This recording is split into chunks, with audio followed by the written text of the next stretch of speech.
For nearly a decade and then some, the gaming industry has been obsessed with one thing: the concept of the forever game. Executives have seemingly convinced themselves that every single game that they have to greenlight these days, it needs to be endless. We all know what this has led to: battle passes, daily quests, season resets, and more. And look, I'm not saying these sorts of games are bad either. There's an audience for these sorts of games for sure. Hell, I play Marvel Rivals still here and there, and that game is, by definition, exactly what most studios are chasing these days. But I am noticing something happening in the space that is very interesting actually. It's happening almost quietly. But some of the biggest upcoming or even current games even are actually just abandoning the very formula that everyone keeps chasing. And it's getting kind of alarming, but like in the best way possible, if that makes sense. So what I've been noticing, and I'm going to prove it to you, is that the once expected mantra of we need every game to be a PvP ecosystem are now pivoting really hard towards being single player experiences and PvE or player versus environment style gameplay instead. So what's happening? Well, for years we had many games like the Destinies, the Fortnites and more, right? All designed to make you log in every day. Not because the experience demanded it really, but the monetization structure surely did. Constantly funneling you to engage in hopes that you'll, pay more. Again, I get it. These sorts of games exist. Some of them are wildly successful even. But it also built into that fear of artificial FOMO or fear of missing out for many too. And again, while sure a handful of titles are succeeding in that ecosystem, think Marvel Rivals, PUBG, Fortnite, stuff even like Raid Shadow Legends. I mean, that game's still wildly profitable and ongoing and more. Like, the truth is, you simply can't manufacture like another Fortnite just out of the ether somehow. Well, the industry's tried anyways, but we've seen too many flops, right? Anthem, Redfall, Kill the Justice League, hell, even Marathon can probably be thrown in that pile too. Alright, and High Guard as well. I keep forgetting that game exists, honestly. But what happened instead was that the industry is clearly noticing people aren't really asking for more PvP arenas or PvP games in general, really. They just kind of want to explore worlds again. Let's take Windrose, for example, which has had a very big debut for a game of its size on Steam already. Currently, on Steam as I write this, it's a Wednesday morning, yet look at its Steam charts right now. Windrose has reached its highest concurrent player count yet of over 80,000 players, on a weekday morning no less. Like, that's kind of awesome to see. Windrose is also an indie game that also got interviewed by GameSpot, as you can see here. And one of their biggest inspirations for Windrose was Assassin's Creed 4 Black Flag, go figure, arguably still one of the best pirate games of all time. It's no wonder why Black Flag is getting remade and revealed soon, by the way. Any day now, actually, we should be getting that official reveal too. But Windrose was also originally, in case you don't know, a free-to-play game. Now, it isn't that anymore. Instead, yeah, you have to pay now money to play the game, but it's not a live service game either. It's now just a video game, something you can just totally play in single player if you want to, or in co-op if that's your thing. Interestingly though, Windrose was originally meant to be, like I said, an MMO that was going to be free to play. Back then, it was actually called Crosswind. But once the alpha test went through for Crosswind, it became very clear that what they were going for was not going to work in the long term. So in those alpha tests, what the developers discovered was that fans did want a pirate game like Crosswind, but they didn't want it to be an MMO or free to play, because with those added systems, it would go against what the players of Crosswind at the time wanted from that experience. So what ended up happening was Crosswind was rebranded. Now it's Windrose, but it's also not an MMO. It's single player. It has co-op, sure, and a focus on PvE elements only. Originally, the game was going to have a much bigger emphasis on those PvP stuff too, making the game essentially like a hostile environment where players could hunt each other, but yeah, no more. This was all apparently due to technical problems with the MMO genre as a whole, and a desire by the devs to just move away entirely from the whole live service model completely. This is what the devs told GameSpot about Windrose, which reads, "Our initial ambition required much more resources, and in general, sustaining a free-to-play service game is a tremendously huge process we could not have handled properly. More importantly, it seems like the majority of players who got attracted to the game initially preferred to have it this way too, a buy-to-play PvE adventure. We are very happy that the players' requests and our own vision overlapped here." The devs then further explained, as you can see, "That said, we don't have any sentimental feelings towards the previous concept of the game. It had to go. And as GameSpot says there, they knew that sustaining a live service version of Windrose, which was again called Crosswind, would have been just kind of unfeasible to do so. The devs then further stated, these resources are now used to improve the core game without the need to worry about constant flow of monetization content. It's not like one model is bad and the other is good. We simply believe what we have now fits our team and our players much better. And again, the results are speaking for themselves, right? It's now an indie pirate open world PvE game that's $30 American on Steam right now. It's not currently on consoles yet, unfortunately, because then I would be playing it right now, but that'll be in due time, of course. Either way, Windrose has found its audience. And again, that's more than 80,000 players that have already shown up in early access to enjoy what's on offer here. And again, since these developers are no longer needing to worry about those live service model and all that, they can now spend their money and resources that they would have spent on those systems to just,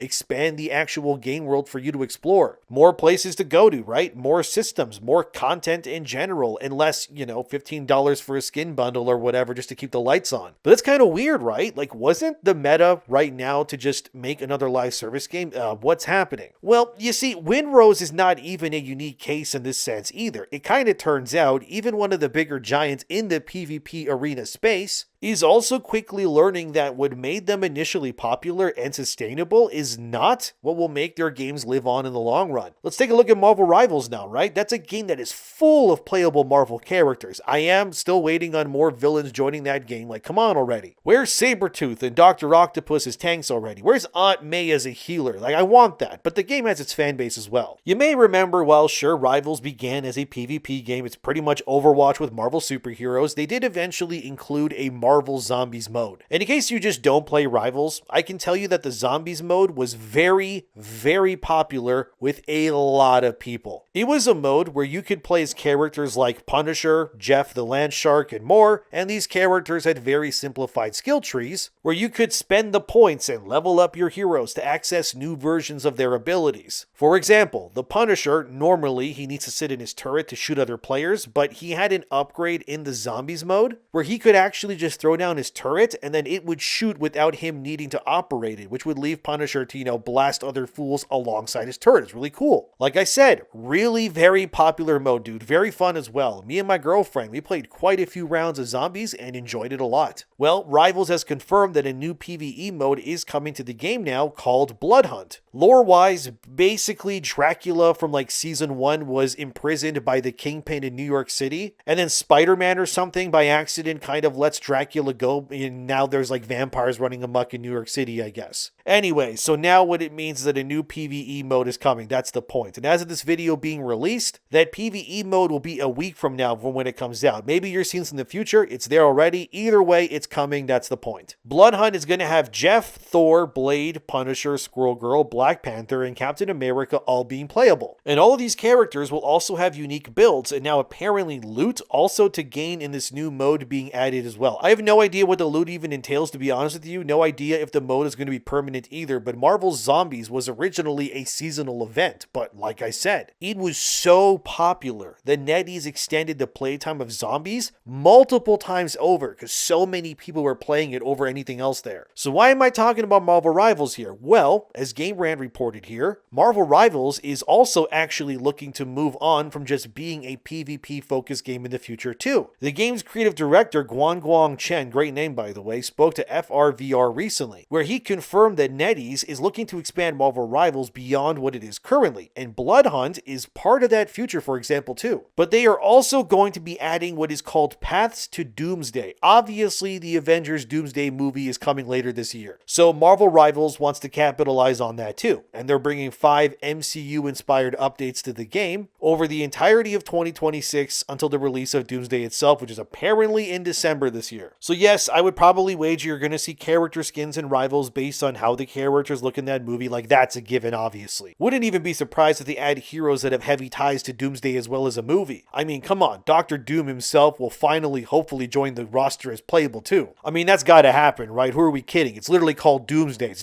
he's the main villain. Like, bring him in the game already. But anyways, as the creative director says as seen here, NetEase's master plan is to transition Marvel Rivals from a PvP-only game into what they're calling a Marvel moving anime experience. They cite that the fact that they have over 9,000 characters to pull from, they'd be stupid not to pivot in this direction. I agree. As confirmed here by the creative director again, he admits that the Marvel Zombies mode they added ended up being so popular that it actually skyrocketed the amount of players, like new players, that tried out Marvel Rivals due to what was on offer in that one game mode alone. And here's the thing, right? I can even speak from personal experience. So my girlfriend hates PvP games. She gets like insanely mad, dude, if her and I lose a match in Marvel Rivals. Like really mad. Concerningly so, I gotta be real. But hey, that's just how she is with games like this. But anyways, sometimes, if she doesn't do as well as she thought that she could in a game or two of Rivals, she will just drop the game for multiple days, saying that she doesn't want to play because it's too hard and she's sick of dying to BS. She especially hates people who play Spider-Man because y'all will be like flinging around and webbing her all the time and she can't aim at you guys. But trust me, okay? I play in the same room as her and she's on Steam, I'm on PS5. And guys, my girlfriend gets so heated as like the pits of hell like are erupting when she dies in video games. This is why mostly she plays single player games anyways, right? Like Yakuza, for example, in Mass Effect. The point is that when Zombies came out, she really enjoyed that mode because the game was suddenly not a PvP game, but something that she could enjoy more, right? A co-op PvE experience instead. We could level up our heroes. She also liked playing as Blade a lot in that mode, and she liked how it had real progression and a sense of unity of we are working together, not against one another, like team versus team, I mean. So some may say your girlfriend needs to get good, to which I say good luck saying that to her face. She'll probably beat you up. But also, there's thousands, if not millions of players out here that are exactly in the same mindset as my girlfriend is. Then that's kind of the point I'm trying to make here. Look, people want to play these games, but maybe they're not as skilled to like headshot everything or,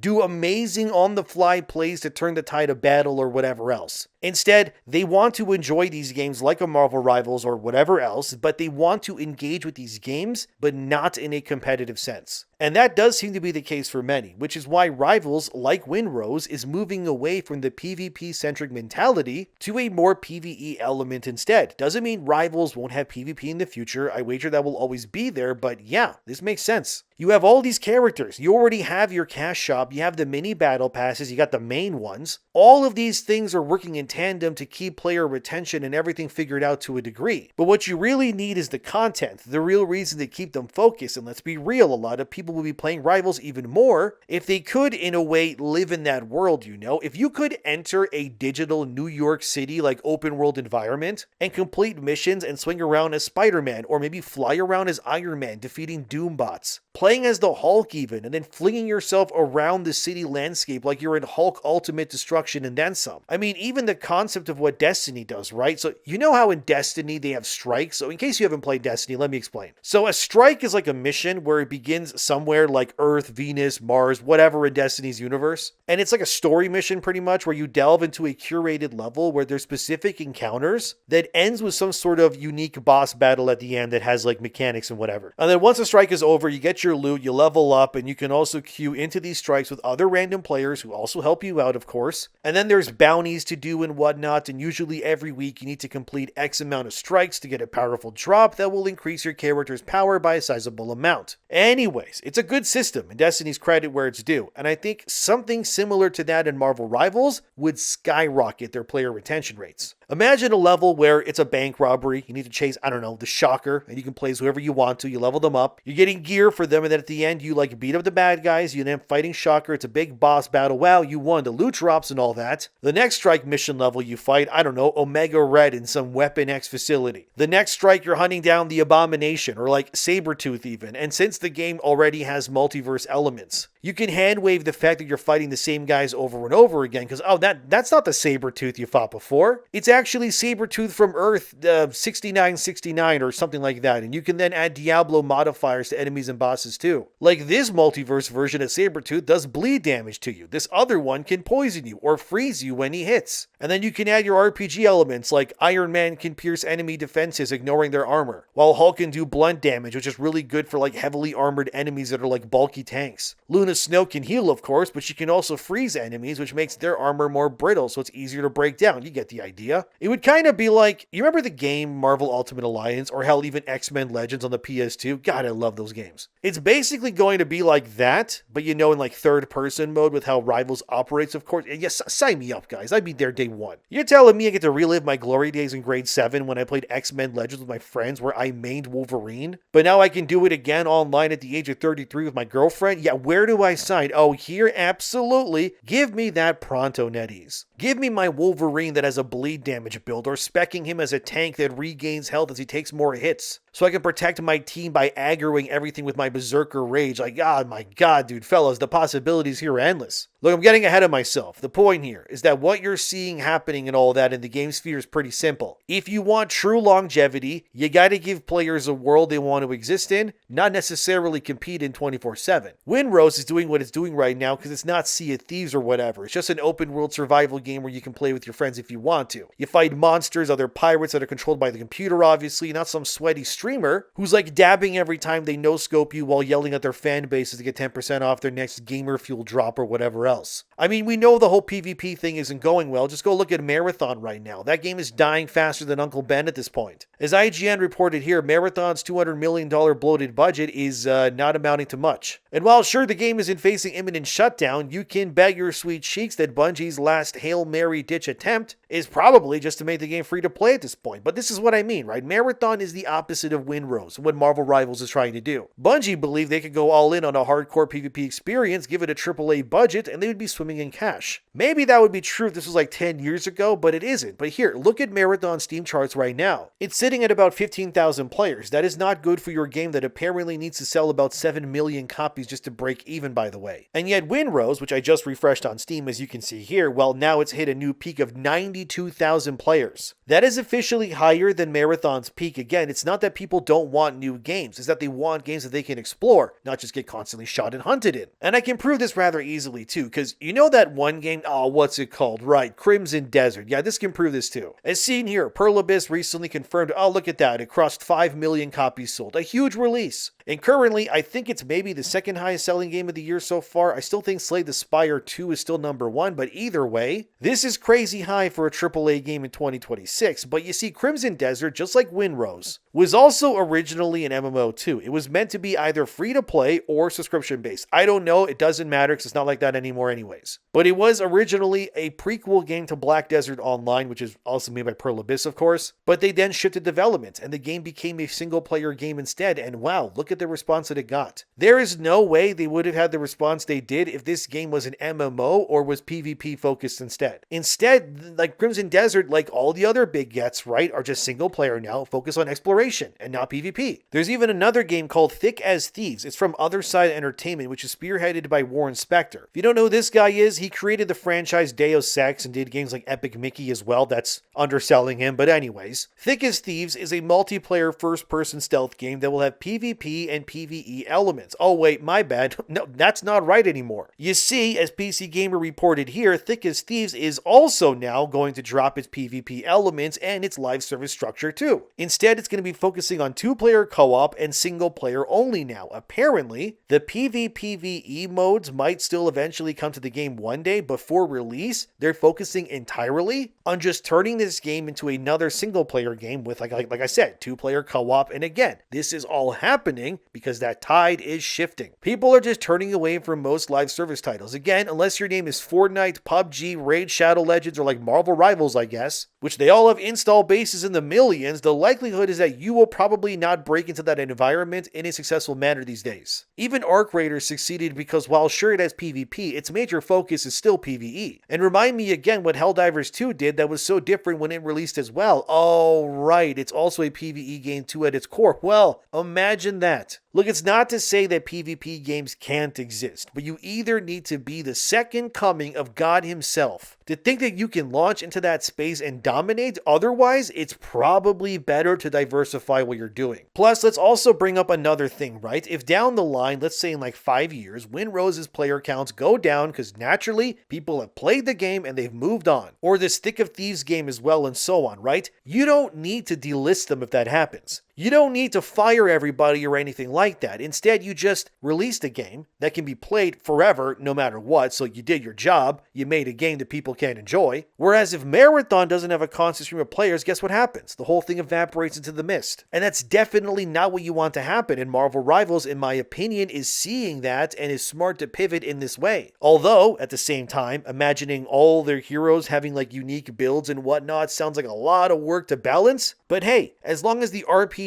loot system build stuff they bring to Marvel Rivals is solely placed into a PvE framework, then it's not really that big of a deal. Oh no, you made Mr. Fantastic borderline unkillable and really good at defending his teammates. Oh right, this is only relevant in the PvE mode about, computer bot enemies that you defeat. Yeah, alright, that's fine. Carry on. It has no effect on PvP, so it's all good then. Like I said, this is all good news. I frankly can't look at what's going on here and think to myself, oh man, this sucks. Well, I guess it would suck if I was a sweaty PvPer, but no, I'm not. I got to admit, even with Rivals, I play the game casually. I don't play ranked at all. I just don't care. Who cares what I rank at in ranked mode? What does that matter? Am I getting paid to level up in ranked mode? Is it a job or something that I can claim on my taxes? No? Then what does it matter? I'm here to have fun, not suffer. I just want to play Invisible Woman and Scarlet Witch, alright, because of their assets. I don't care about sweating in a game anymore. And when I'm not playing Rivals, I just want to explore worlds and enjoy myself. Oh, the horror. He wants to play games and have fun. How dare he do that? Yeah, my bad, I guess. Sue me, I don't know, but it's pretty obvious where things are going that many people are thinking the same way too. As Rock Paper Shotgun shows here, by the way, here's another MMO game called Book of Travels. Its servers are shutting down in July, but now it's a $5 single-player RPG game that you can now just play whenever you want to. Great! The game isn't dead. You can enjoy it forever, and you don't have to worry about any other nonsense. That's good to see. This is what the Book of Travels devs had to say about their live service elements in their game. Even so, we believed we could make it work, and we wanted this project to succeed just as much as any of you. It was truly the project of a lifetime for us. However, the very foundation upon which the game was built proved unsustainable. No matter how many approaches we tried, workarounds we implemented, or patches we created, we were never really able to solve the core issues. And now, it's a single-player RPG. That solved literally all their issues. Like always, the old ways are the best ways for a reason. I think you're going to be seeing more MMO or even mobile games taking all of their content and then just turning them into single-player game releases in the future too, after all. My favorite game of last year, Octopath Traveler 0, was just that. It was a mobile spin-off game that got taken and then turned into a single-player open-world turn-based RPG. And it was freaking glorious, dude. I got to enjoy all of its content, explore its world fully, really dive into its systems.